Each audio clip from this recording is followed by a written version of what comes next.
It's Power Rankings Week, baby. Not only do we have Dan K and Lucas Jones takes, but we went to Robot World. We've got the mechanical vision, and we've got the new J rating, the best ranking system in all of hockey. It's our hockey rankings, baby. Dan K and Lucas Jones, let's go. All right, hockey fans, Power Rankings Week is always a longer episode. We drop this thing, we get excited, we get ready to roll. And today, tonight, whenever you're watching this, the first time each year, it's always impossible. Everybody hasn't had a chance to play each other yet. Some teams have played once. Some teams have played 11 times. Who knows? You've got the Elite. You've got the Premier. You've got the J rating. We will talk about it. We've done the J rating so far for the Elite. It is a new ranking system that we hope to grow into the choice in all of youth, midget, and junior hockey as the way to rank teams around the country. Why are the Dan K Power Rankings always right? Because the formula that is Dan K and my left-hand man, Mike Consigliere, Mon Frere from Another Mayor, and the man that's on a show that's Power Rankings have predicted the champions in the Premier and Elite year after year after year. Lucas Jones, come on in. It's just because we're best. You know, that's what it is. We watch a lot of hockey. We're around a lot of hockey. We talk to a lot of people who know a lot about hockey. And then we take all those numbers and we human machines crunch those numbers and bring them back together. But as we'll reveal a little bit later, we now have a machine that might be helping us out a little bit, or at least providing some counterfactuals to what we think. Beep, boop, beep, boop. That's what it sounds like when it talks to us, but we talk to it with our hockey knowledge. We will talk J rating later. First, Lucas, I think it's time for the USPHL Elite Power Rankings presented by Elite Junior Profiles. Go to EliteJRProfiles.com to find out more about the best chance in your hockey career, man. These guys, they put the wrapping paper around the present. They help you be seen by scouts and coaches nationwide. And parents, it's not just for your hockey player. You got a volleyball player at home, softball player, football player, baseball player, any sport out there. You sign up at EliteJRProfiles.com and they work to get you out there. They're your PR brand. They're your scout help. They're your everything. EliteJRProfiles.com. Go get your disc enhanced profile now. Tell them Dan K sent you. This, Lucas, we start immediately with our first argument of the year. I had these guys at number 10, at number 9. Lucas had them at 10. We battled, we argued. Eventually, I gave up. I lost the first debate of the year. At number 10, it's the Springfield Pics. So I've got this team at number 10 because, yes, they've only played 3 games, right? And whenever you have not a ton of games under your belt, things sometimes get a little dicey when you're trying to predict, when you're trying to figure it out. But I like what I've seen from Springfield. They beat the Northern Cyclones by 1. They beat the Junior Bruins by 3. That Islanders Hockey Club loss. Yes, IHC is a good team. Yes, they're always fantastic. Yes, they're a powerhouse. But 7-1 just didn't sit right with me, Dan. And I think that's why I had these guys at number 10. I see it. I see you and I hear you on that one. You know, we always talk about you get into the touchdown world of scores, right? That's where it starts to really delineate you down the list because these power rankings are done based on recency bias, right? So the first one of the year, we're normally just the month. Normally next month will just be October's games. This go around with the lack of games, we take that first week of October into account as well to help create a better number for the teams here that haven't played as much as maybe some in the South, some in the Florida division, so throughout the country here. You look at this Springfield Pics team, you know, the 2 wins are good. I don't devalue an IHC loss at all. I think IHC is the best team in this division this year. I like them at 9. We put them at 10 because at number 9, the Bridgewater Junior Bandits. Yeah, and this is the other part of that battle, right? I had Bridgewater above. Look, I know they've played 1 game. I will take the hit on this one, right? This is me coming out here and saying that this team is better despite having only played 1 game, but it's a solid victory against a good Northern Cyclones team. Again, my rationale is I devalue that loss. because it was such a wide margin of victory. That's why I've got Bridgewater at number 9. However, we will get a chance in the upcoming month here, Dan, to see how good this Bridgewater team is against IHC. So we'll be able to maybe correct this come November. And I had Bridgewater at 10 here because I look at this Cyclones elite team and I think there's a little bit of growth to be done and to be had, and I think the win in past years over the Cyclones in the elite is huge, right? That's one of the top 5 teams in the elite every year, every single year.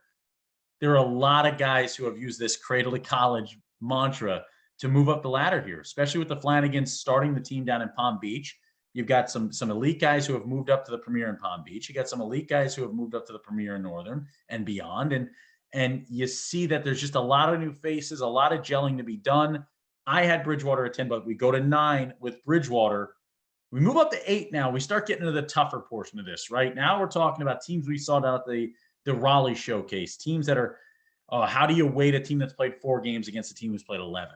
And the Florida Eels sit at number 8 right now for us. This Eels side this year, 5-2-0-0 with 10 points, a plus 11 goal differential. The wins are good. The losses are against really tough teams, but I don't think they have that. I think the best win on their schedule right now is at 8-1 over the Junior Blades, but that's a Junior Blades team on 1 day rest, no practice, coming out of a showcase.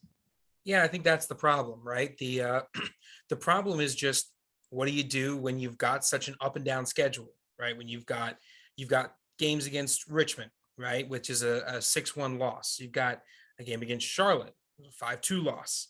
But then you go in against this Junior Blades team and you do get wins. You go against this Mad Hatters team, which we've seen is improving, and you get a couple of wins out of it. So I think this is another one of those situations of the next month will tell a better tale. But I think out of this first month, definitely a top 10 team, but maybe not quite sure how far up the ladder they get yet.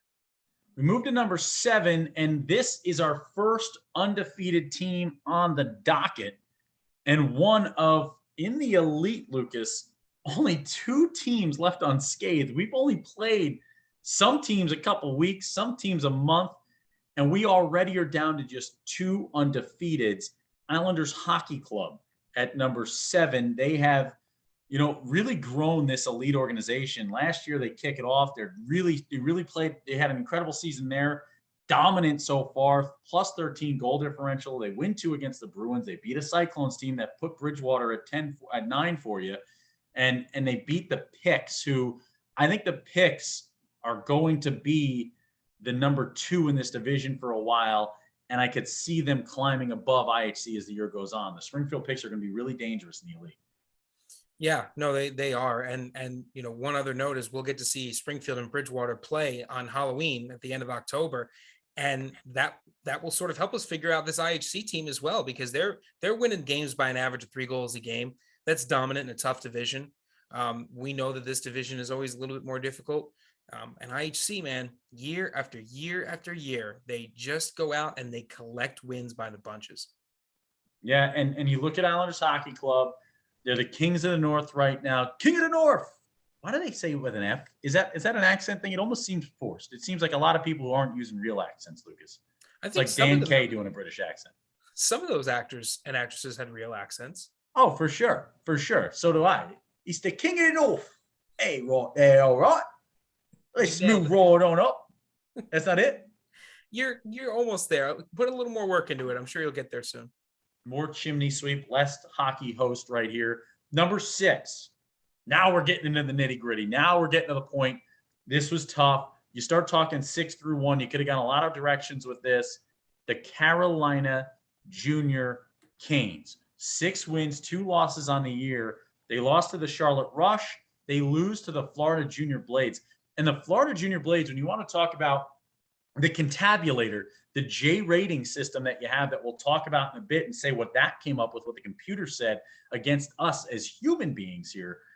The Florida Junior Blades threw off this whole thing. They're 1-3 in divisional play in Florida. 1-3 in divisional play in Florida.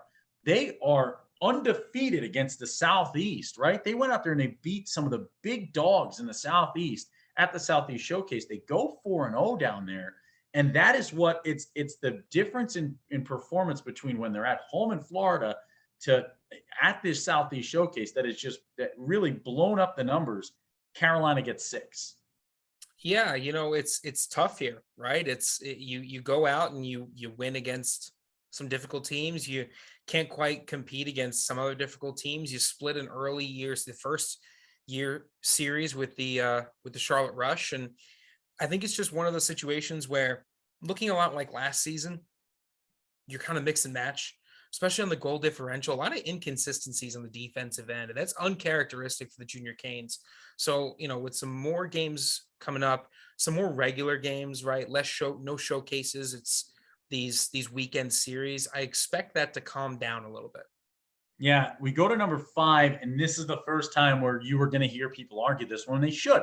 There's plenty to argue about it, but I put Tampa Bay, the Tampa Bay Juniors, we have at number 5, ahead of Carolina. You look at this, Tampa Bay's schedule could not get much more difficult at the Southeast Showcase. They lose to Carolina, but when you really look at the schedule they were put up against, Hampton Roads, Carolina, Richmond, Charlotte. It does not get more difficult than that. You look at the difference between a Junior Blades loss for Carolina on an even footing, both playing their 4th game, and at Carolina. Tampa's taking care of business against the Junior Blades, going 2-1, having a squeak out loss against Florida on the road in Estero, day game after night game. So had to have a quick turnaround there.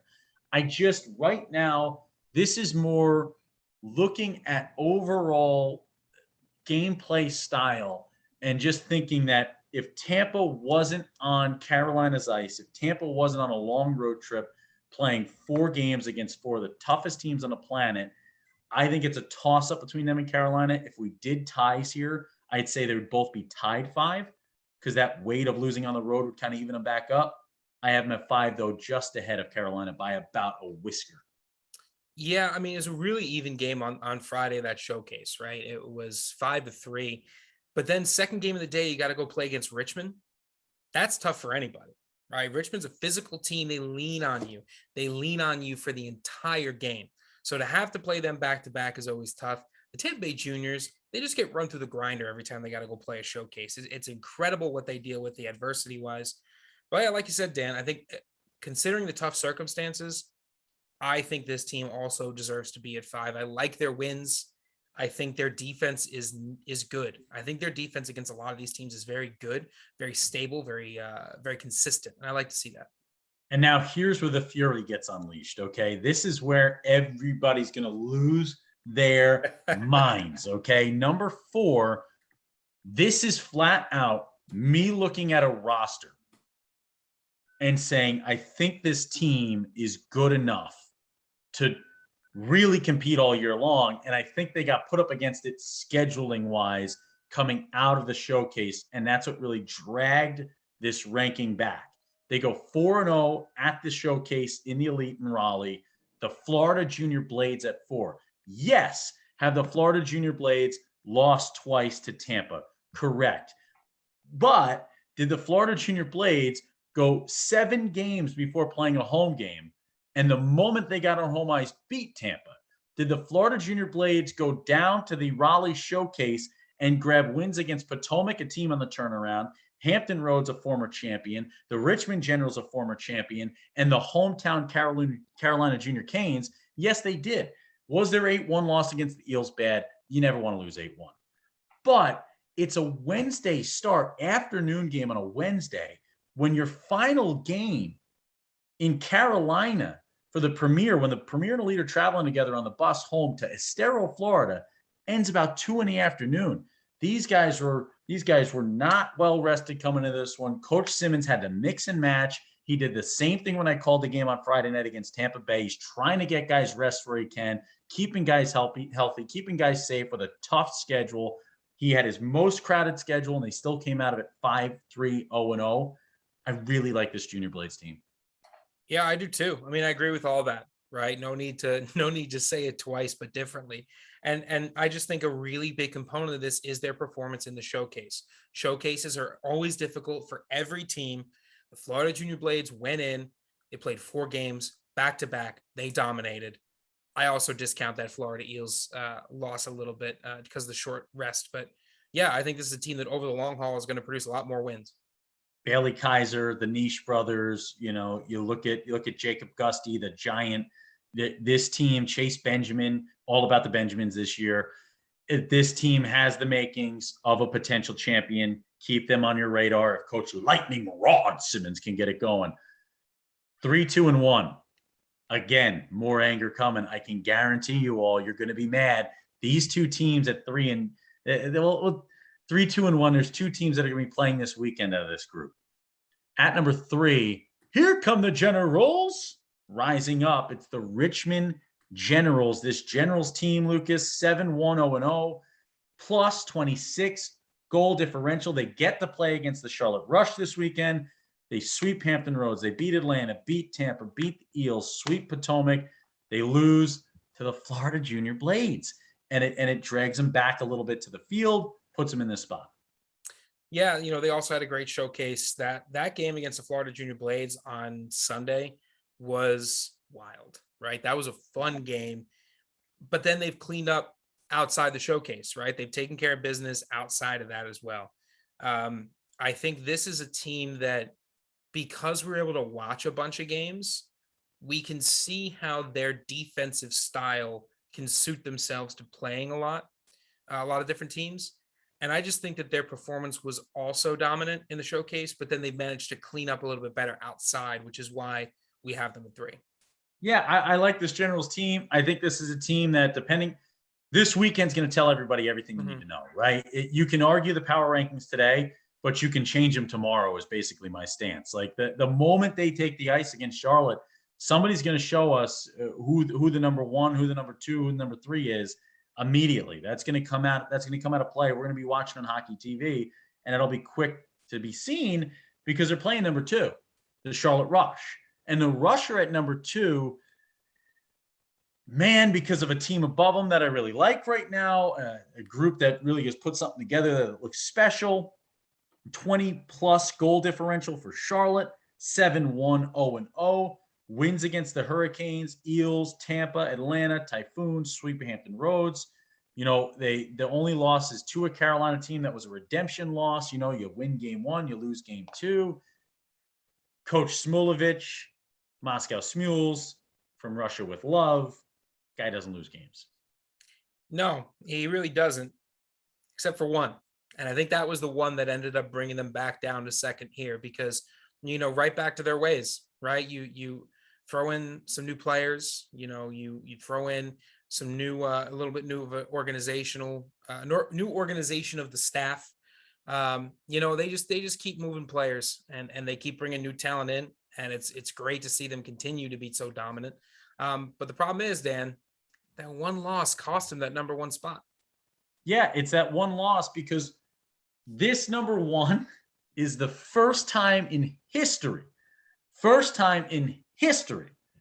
that a brand new minted team has made the top 10 in the very first power rankings. First time in the history of the power rankings that a team has made it into the top 10 on the first month of the power rankings. They didn't make 10, not 9, not 8, so on and so forth. They are at number 1. They are 11-0. It's the number. It's the amount of games. I don't care who you're playing. If to win 11 in a row at any point at this level is a chore, it is a job. It is mostly impossible for teams outside of the likes of the Generals, Rush, and these guys in Wilkes-Barre. They're incredible. Jared Schoen, the top point getter in the league, 11 goals, 7 assists in only 9 games played. Ryan Cunningham, number 2 in points. Jacob Penetrante, number 4. You look at Nicholas Vaselli, number 7. You look at Blake Hausenauer, number 9. You look at Nick Giordano, number 12, who's a guy who we know really well, Lucas. You look at Maverick Rudolph, one of the best names ever, leading the way at number 14.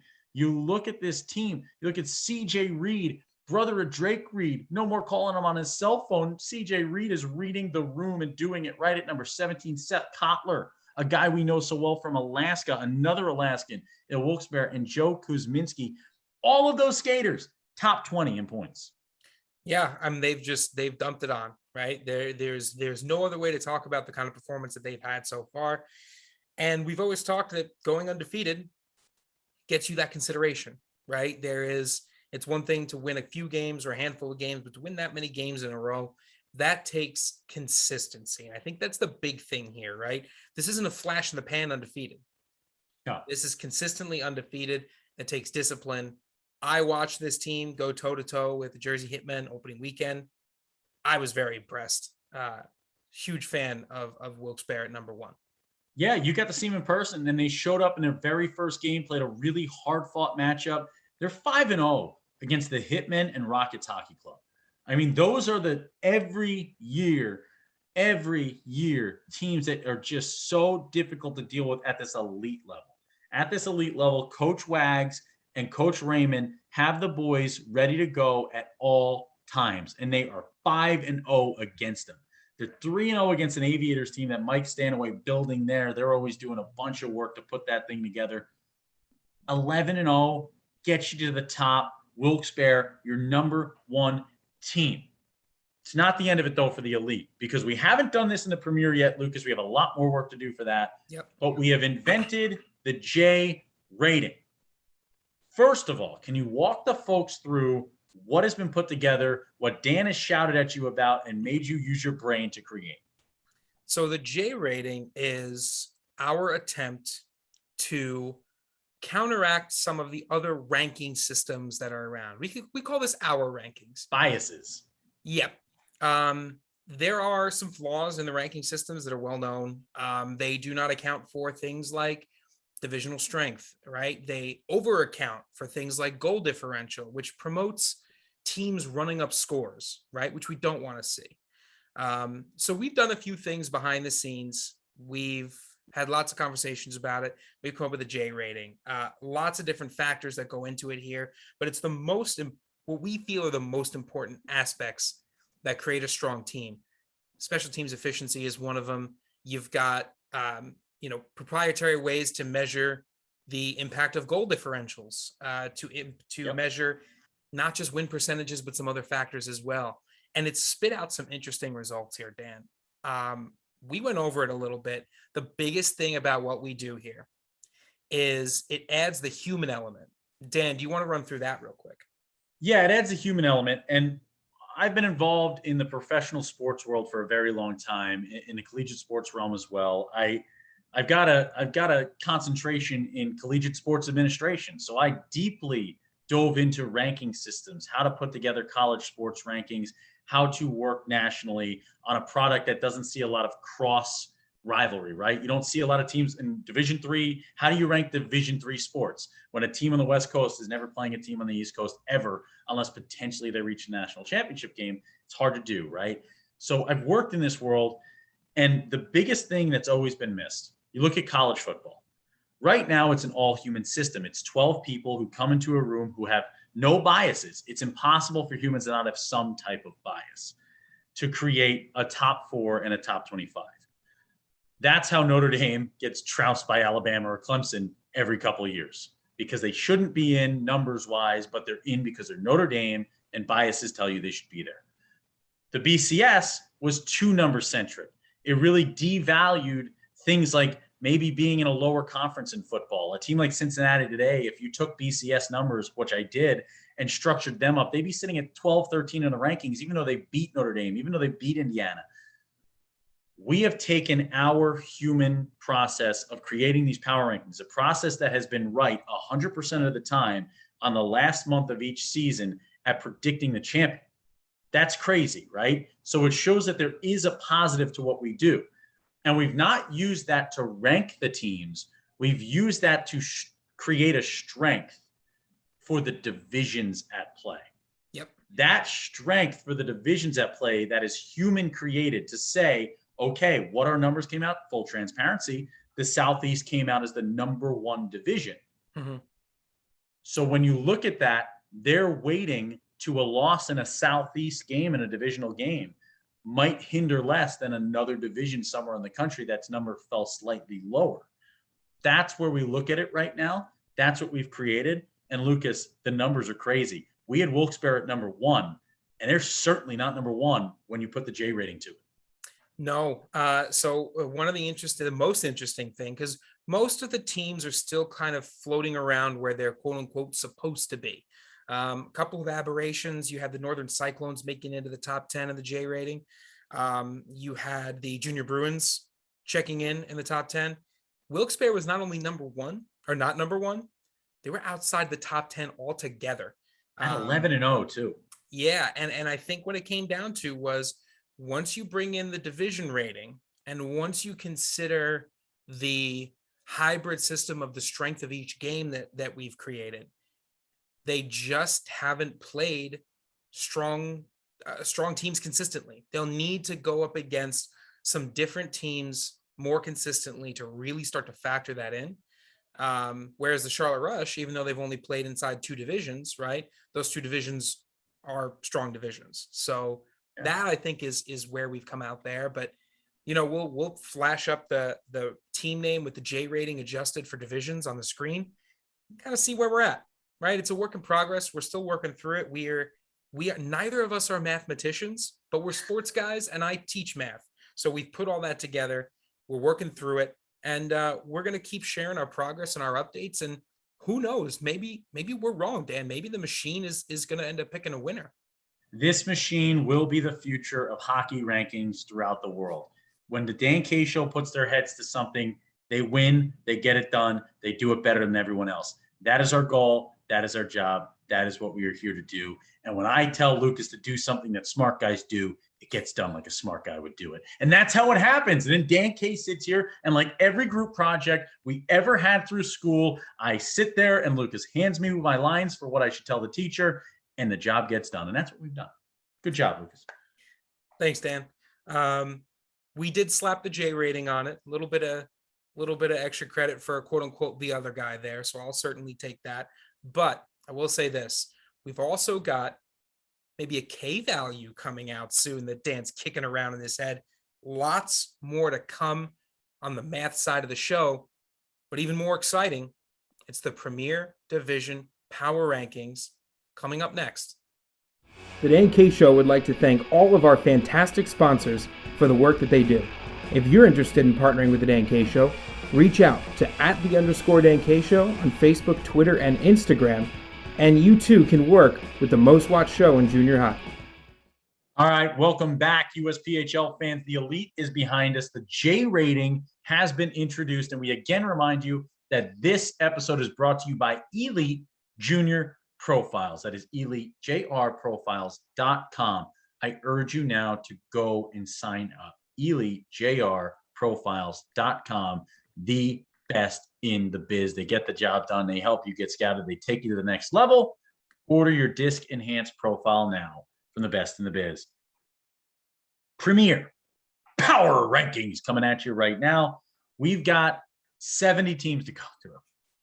That's a lot. That's a lot. And people are going to get mad, and we're going to miss your favorite team. And there are going to be guys who are going to look at us and say, we're undefeated right now. We haven't lost a game. You didn't put us in the top 10. And we're going to start crying because we're trying our best. And that's why we're inventing the J rating, so that you can stop yelling at us and start yelling at robots, I guess. I don't know. Don't yell at them, though, because they might take over.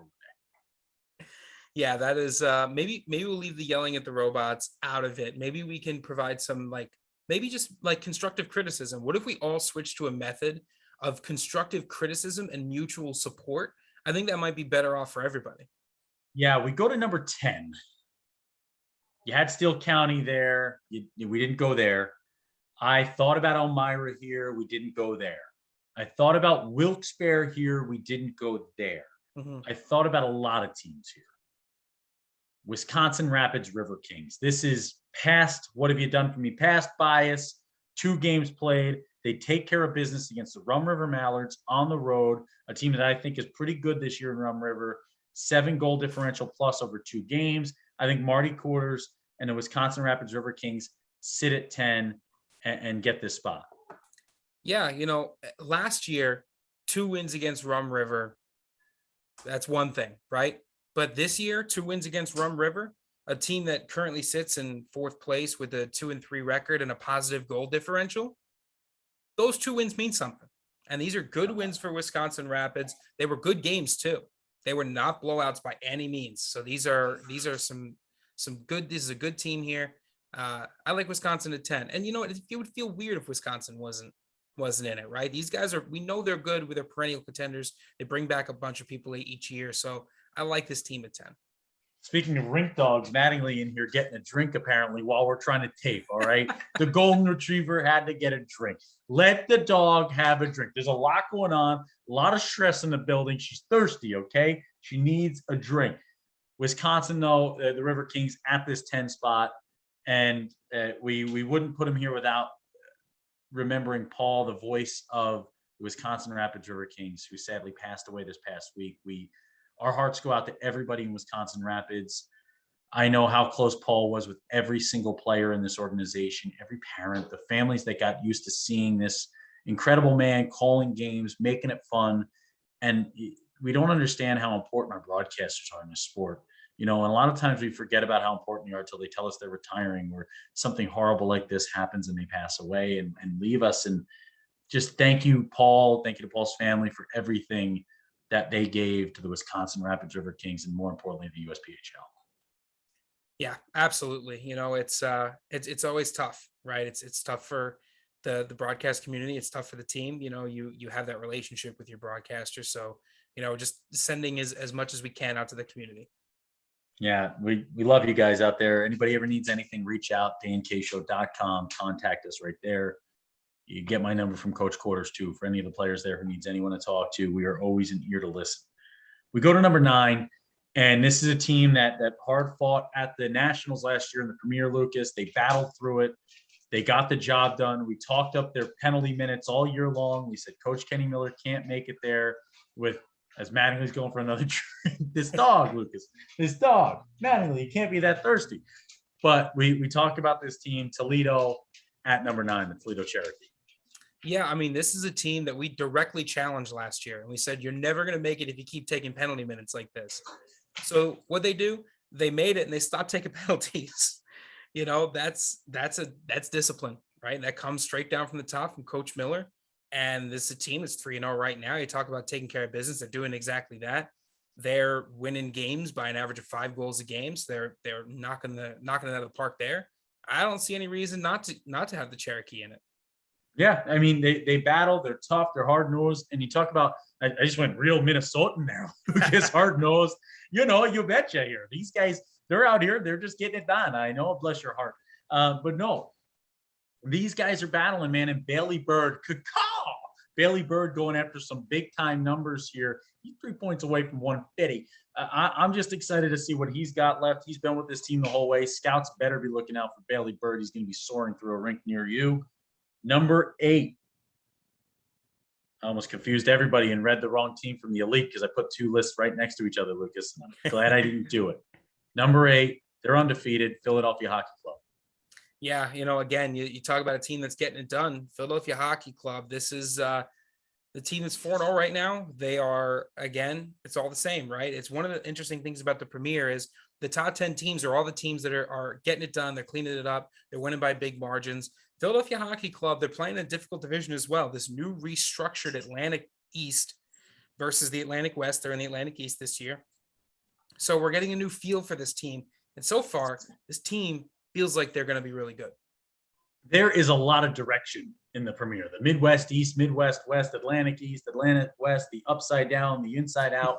We look at this, though, and you know, I like the wins they have here. They win against the Hitmen twice, you know, a team we always know is difficult to deal with. They win against Utica twice.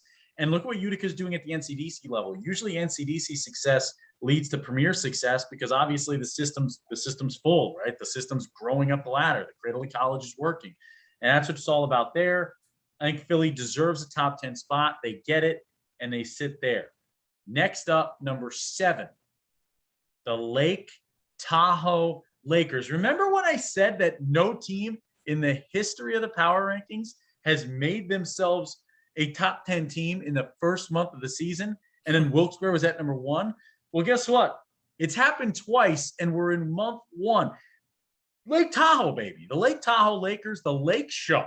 Hashtag Lake Show. I still thought they should have been the Lake Tahoe show, baby. And they should have had the Dan K Show logo on the front, Dan K Show colors. Hit me up if you guys want to maybe work on making a uni that looks like that and maybe is like got the Dan K Show logo on it. I don't know. 6-0 right now. Lake Show. Hashtag Lake Show. Yeah, I mean, almost time to buy some property up there. Maybe get a boat and just kind of go up to Lake Tahoe, because you'd be around a team that tends to win a lot and win pretty decisively too. They're coming through. They're beating some good teams out there. And again, you talk about maybe a little bias towards a team that can put it together in one off season and come out of the gates like this. That should put a bias. That should be a positive bias against them. That is an absolutely incredible run for them so far.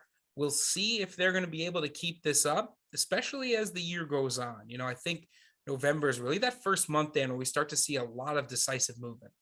Yeah, and talk about decisive movement. Let's go to number 6. And this is decisive movement in a different way for this squad. This squad double dipped last year. This squad comes into this thing with Coach Touchdown himself, Troy Schwab, who, when I mentioned celebrity boxing matches with Dan K, was way too eager to throw a punch. And that eagerness meter might have gone through the roof right now. I got the Rush at number 6, Lucas. Well, I mean, I think the Rush, especially by the Rush's own admission, would say that they've certainly struggled a little bit. This team, you know, they don't look as dominant, certainly, as they did last year. And in a premier division that's as tightly contested as this one, with so many teams in it, you know, just stepping back a little bit from dominance can certainly get you there. Yeah. But I think this is one of those situations, especially for a team that's used to being on top early on, bit of a wake-up call here, right? And this is a team that we know responds well to wake-up calls, and hopefully they respond well to this one. This is a team that's yet to win against a team in our top 10 power rankings. If you're quick enough to get to the schedule and look at that, you can see what teams aren't in our top 10 power rankings. They've got a loss against a team that's outside of the top 10. They've got a loss against a team that we'll talk about in a bit. So they're not an outside of the top 10 team. They have the talent to be in the top 5. I just don't think they have the results in the first bit of the season to validate it. Drew Iannucci, just one of our highlighter players I just talked about. The big story is going to be Ethan DeMumbrum, I think. I think he's a guy who you're going to see, the human drum roll, going to have to step up this weekend against a tough Richmond squad. Number 5. Number 5, we go to the mountain. Climb the mountain. What is it? Not mountain. The guy from Game of Thrones. The yodeling, that game from the yodeling game from Price is Right. Yeah, Price is Right. The price is wrong here for everyone else in the mountain because Ogden has just been that good. Lucas, last 2 games for Ogden, back-to-back goose egg performances, shutout for them. They've got 1 loss, and it's to a team they've beat 3 times out of 4.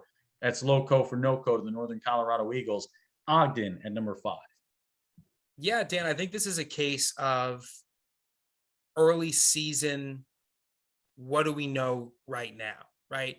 In the elite, it's a little bit easier because you have less divisions, less regionality, right? But here, there's so much going on that to be able to weight divisions is a little bit tougher, for sure. But it's also a little bit tougher to know how these teams would fare against each other. What we do know right now is that Ogden is beating a really good Northern Colorado team. Ogden is beating a good Utah team. Provo they've beaten. So when you talk about taking care of business, they've gone out there and they've beaten the good teams. They've beaten almost everybody they've played, right? And that'll usually get you there. And I just think with the makeup they've got this year, I think they're a really good competitor this year. And this might be that time when all of a sudden the mountain really turns around and surprises a lot of folks. Not that they're not good, because they've always been good. Yeah, be careful, man. The mountain, I think, is going to maybe kick it up a notch this year. I really look at this Ogden team and I see the returners in the right spot, like the Washkos and the Murs, right? You look at those guys and you see the right guys coming back and they're all at the top of the point getter sheet. That's what you want to see. If you're going to return guys, you want them to succeed. The biggest stories in net. The mountain is always so offensive centric. If guys are huge out there, they just grow them different. The speed, the skill. You talk to Kevin McCloskey, man, good friend of the Dan K show here, and and he talks about the physicality out there. You got to battle for every moment. There's so much skill. There's so much speed. We can compete with anybody in the country. And it's all true. But that makes it tough to be a goaltender in the Mountain. Well, they're having no trouble in net right now. You look at Antonio Tarantino, a guy who we've seen a bunch of, right? A guy who was a Dan K Show Star of the Week this year so far, a Player of the Week. He's 1-0. He's got a 0 goals against. He stopped all 37 shots faced in a shutout. They have 3 different netminders with a shutout. You've got Sava Sergiuk and you've got Randon Striplin. They all have 1 shutout apiece. How many teams in the country have 3 netminders who can go shutty on a given night? Sergiuk has allowed just 4 on 62 shots. Striplin 6 on 75. Nobody giving up more than 2.3 a game. If you play in the Mountain and you allow less than 3 a game on average, you won't lose. You won't lose. You won't lose. The scoring's too high. You will win the Mountain if you can keep it under 3 a game. Guaranteed. Yeah, and that's huge for them, right? And you to be able to basically pool those netminders together, right? If you're playing a 3-game series against them, there's no easy way out. There's no approachable game, right? If they can all stay healthy and stay at this level, there's no crack in that wall. Yeah, Lucas, and that Ogden team right now, they are the bell cow of the Mountain. Last year, the Mountain started turning into our Midwest West number 2, where every time we put a team in the top 10, we were proven wrong and someone stood tall. Today, we go to number 4, and that is the Midwest West. And will this be the first team to be cursed by the Dan K Show this year? Scott Sturgeon's been calling me off the hook about these guys, telling me how good they are. Sorry, Scott, I haven't picked up the call because I haven't stopped working, I don't think, and Lucas hasn't stopped working for more than 6 seconds. And when I get my 6 seconds, I like to just kind of be a little robot, man. But these guys are robots in terms of how good they are, Lucas. Hudson Havoc just causing havoc in their first game, 4-1, dominating performance in a win. Yeah, I'll be honest, Dan. This is a hype ranking right now. This is a team that even people who are not Scott Sturgeon have told us about, and we have heard nonstop from the Midwest West. Hey, you guys better pay attention to Havoc this year. Hey, have you guys seen the Havoc's roster? Hey, have you guys been checking in on the Havoc? We have not stopped hearing about this team. They only have 1 win right now because they've only played 1 game. So let's check in a month and see if all the hype is real or if it's just kind of whispers on the wind. 100% whispers on the wind. That was actually a name of this cool jazzical, I called it. It was classical and jazz musical that I made. And it was terrible, horrible, did not go well. So we move on to a team that is doing pretty well. And it is, hey, the second time, they're number 3 again. The Richmond Generals. Roll Gens, number 3 in the elite, now number 3 in the Premier. Yeah, I mean, the Richmond Generals, surprising no one here, coming out of the gates really strong. They're a good team. I mean, it's the same makeup, right? It's the same ability to just lean on guys, make them tired, make them slow, make them work. If they get a lead, good luck. The only way that you're going to be able to come back from a 2-3 goal deficit against the Gens is to try to lure them into some penalty trouble. And good luck with that. That is not a position I want to be in. Look at the net, Lucas. Look in net. They've played 8 games. They've had 4 different starting netminders in the Premier, 2 games apiece for all of them. Nobody allowing more than 2 goals a game. You've got Carson Fry, 2 starts, stopped 60 of 62. He's got a 9.68 saves, 1 goal allowed a game. Ryan Puros, we saw him at the showcase. He's got a 9.71. He's 2-0. 2 goals allowed on 68 faced. You've got Luke Fundeter, and this guy's got fun in his name, but there's nothing fun about playing against him. He's difficult to deal with. He's got a 9.41 saves. He's allowed 3. That's like terrible in Richmond. Oh no, he's allowed 3 goals in 2 games. He's got a 1.52. And Logan Gorbitz, this guy, we called him Wolverine. This guy just, if something gets by him, he just regroups, and gets it done. He's got a 1.92 and a 9.40. Logan Gorbitz, statistically, is the worst goaltender in Richmond. And he's got a 1.92 and 9.40. He'd be starting in any net in the country, anywhere on the planet. I love the net for the Generals. Yeah, I agree. I think that's their biggest resource right now. There is, even if you get past the 5 guys in front of them, there's no stopping no getting it by the netminders. If you can keep all 4 of those guys, you can keep them healthy. It's the same rationale we used for Ogden, right? If you can, we always say you need 2 good netminders to get you to nationals. So RC Like was like, okay, but what if I had 2 more than that? And then that's what he went out and did. Yeah. And you look at, we go to number 2 now. We go to number 2. And this is a situation where this team gets here solely on just how handedly they have handled their schedule so far. Nobody in the country looks scarier than this team. These guys are the monsters. These guys look like the villains in every movie where you're like, how would we ever beat them? These guys are an absolute giant falling down a beanstalk and landing on a house of ants. Good luck to the ants. Metro Jets at number 2. And talk about multiple goaltender teams that do it right at the netminder position. This is a team with Mr. Randy Wilson, who works with Connor Hellebuck, one of the best in the game in the big biz. And these guys you got Louis Pierre Fortier, the French Wall, au revoir. This is the David Diggs character on this team. You know, this is Marquis Lafayette. That's who this is. You know, this guy is absolutely thwarting the offensive threat with a 9-4-4. You got Mr. Misbehaving, Danny Boy Miscavige. This guy should be a boxer with that name. 2-0 on the year with a 1.50. Then you got Will Augustine, who's always, when there's a will, there's probably a puck stop. He had a rough start in his first start, still winning games, 2 goals against average. I love this Metro Jets team. We talk about net out, building from there. And then when you look at the stats, Lucas, through 4 games played, you got a guy like Alex Schaumburger, who's got 6 goals and 7 assists, 13 points in 4 games. It's huge. I mean, if this were an 80s movie, they would be like the Europeans who come over dressing in matching tracksuits who dominate in the first hour. Yep, right? On the ski slopes. Yeah, exactly. An 80s ski movie. They ski by and they spray you with snow as they go back to the lodge. Yeah, we beat you. Yeah, it's us, these Metro Jets. Well, I'm going to leave you alone on that impression island. You can hang out there by yourself. All I have right now is a nondescript European accent from the 80s. It's got to be right. All I have is the very soft-spoken impression of Jurgen from Great British Bake Show in my repertoire right now, who is a very good baker. He made a windmill out of gingerbread. But in any case, the Metro Jets are scoring 12 goals a game, which is, sure. I think didn't the Patriots score 12 goals or 12 points in their last game? I don't know. I would have liked them to score less. I'll tell you that much. But it's insane right now what they're doing. Yep. What they're doing is too good to not be in the top 2.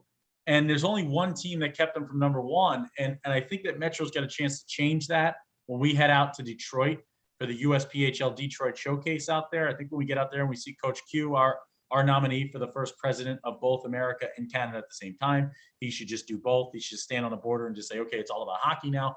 And this guy is incredible. But you look at another group right now, and Lucas, you said it before the season started. I saw it in person, and there's not many times I tell you you're right, but you are a heck of a lot of right there with this Florida Eels side. I think Frankie Scarpacci has a wagon in Fort Myers, Florida, and I think this team right now, if you put a playoffs together today, they win the championship. Yeah, I mean, I agree. We looked at this team. We did our way too early predictions. I looked at this team. We were down in Florida for a little bit. We talked to Frank and Frankie about the squad this year, and they had nothing but good things to say, and that's come out, right? And if there's one thing you could say about the Florida Eels versus the Metro Jets right now, I think the Florida Eels had a more difficult schedule through their first few games. But both teams, all records aside, I think because they had incredible performances against tough teams and a variety of different teams, I saw multiple different looks from this Eels squad. Not even from game to game, but from period to period. So I just think you've got an incredibly veteran-heavy, variable offensive team with fantastic defense and dependable net minding and a coach that's not afraid to drop some X's and O's. Yeah, and you got Aaron Davidson, who's an absolute monster to deal with who hasn't even found his scoring stride yet. He's just giving people trouble. Everybody's eyes are on Aaron Davidson when he's out there. He's 6'5", 245. He's an absolute bust moving around the ice. Talk about Damon Kiwasu. I mean, you want to talk about stretching out the ice. We just put him on our highlighter players article that was released. Kiwasu he puts so much pressure on you as a defenseman. When you're at the blue line, you're just always on your heels. You're ready for him to break out. You're ready for him to get behind you. I compare him to a Carl Hagelin, right? Like a guy who I always thought was the difference maker for the Rangers and turned out to be. When he headed out to Pittsburgh, they win 2 Stanley Cups immediately.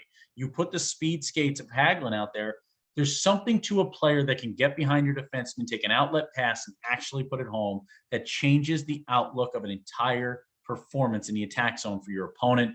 That's what Kiwasu does. That's so different than everyone else in the game. Torrin Haddon-Harris, Colin Patterson, Easton Moore, Cade Budgell, Adam Gaudette, all incredible. Caleb Harrop, add to it. Yeah. You look still, Lucas. Don't cut me off. No, because I'm not done yet. I'm telling you you're right. So you listen to me. And you don't step on when I tell you that you're right. You let me tell you you're right. It's mandatory fun. Mandatory fun for the next minute for you. Look between the pipes. Alexander the Great Caron. And guess what? He doesn't even have the best stats on the team. The guy can't be beat. The guy looks like he could go to Alaska and survive for 75 years. He looks like he could run like a moose farm in Maine if they make those. And you add Duncan Rollman to it. Duncan Rollman, and this kid, he's on a roll, man. Now you talk. Well, I will always sit there and allow others to tell me about my predictions are right, because these way too early predictions, you have a much better track record than me, but I'm going to hold on to this one. It's a team that you have to get out there and watch. You know, whenever this team is playing, you have to watch them on hockey TV. If you're in the area, you got to go watch them. This team is just a pool of your next player on your team at the next level. It's talent all across the board. Yeah, it's right now. They are as close to unstoppable as you get, Lucas. They are a really good team. And the Richmond Generals are sitting here right now saying, we beat them. We beat them. And Lucas, what do you say to them about a shootout win, 1-0 in a goaltender duel? What do you say about them? Do you say that win matters, or do you say that win is more of a tie in your mind? That win, because it's a shootout, doesn't count for power rankings. All right. Lucas is on the record as saying it does not count in the power rankings. Florida's gone out. They swept Atlanta, beat Hampton Roads, beat the Rush, beat a Potomac team that's on the comeback. They lose to the Generals in a shootout. Their netminders have allowed 6 total goals while in net in 6 games. They're allowing 1 goal per game. To beat Florida, you have to allow less than 1 goal. That's difficult to do. That's how Richmond beat them. You know how Richmond beat them? They allowed less than 1 goal. They allowed 0 goals. The only loss they have is because 0 goals were scored. And they still didn't give up 1 in regulation. They didn't give up 1 in overtime. Rob Simmons pops home a shootout win with a filthy, nasty goal to beat Duncan Rollman. This team is absolutely incredible. I can't wait to watch them the rest of the way. There's your top 10. Florida Eels at number 1, Metro Jets at 2, the Richmond Generals at 3 in both the Elite and Premier, the Hudson Havoc at 4, the Ogden Mustangs ringing true for the Mountain at number 5, the Charlotte Rush dropped to number 6. They ended last year at number 1. At number 7, first time ever in the Premier, and the second time ever because we announced Wilkes-Barre first, that a brand new team makes its way into the top 10 on the original power rankings. Lake Tahoe Lakers at 7, the Philadelphia Hockey Club at 8, the Toledo Cherokee at 9, and finally rounding it out at 10, 2-0, the Wisconsin Rapids Riverkings. Disagree? Let us know. Agree? You know what? We could use a pat in the back once in a while. We're working so hard around the clock. Lucas is working even harder than I do, and we're working hard for you folks at home. Lucas, your parting words. That just rang the whole building. He's got nothing because he has to edit this and he wants it to be done. When Dan K's on the mic, it is always hockey night. Thank you to Elite Junior Profiles, the Power Rankings, the Dan K Show Power Rankings, the most watched show by far in junior hockey. Brought to you by Elite Junior Profiles. Again, go to EliteJRProfiles.com. Sign up now. Thank you to Remastered Sleep. That's remasteredsleep.com. Dan K Show 10 at checkout. I got that right. That's correct. Check out with that. That's how you get 10% off your order. Fight snoring with just a sip. The USPHL to the moon, baby. USPHL.com. Thanks for watching this week's Power Rankings.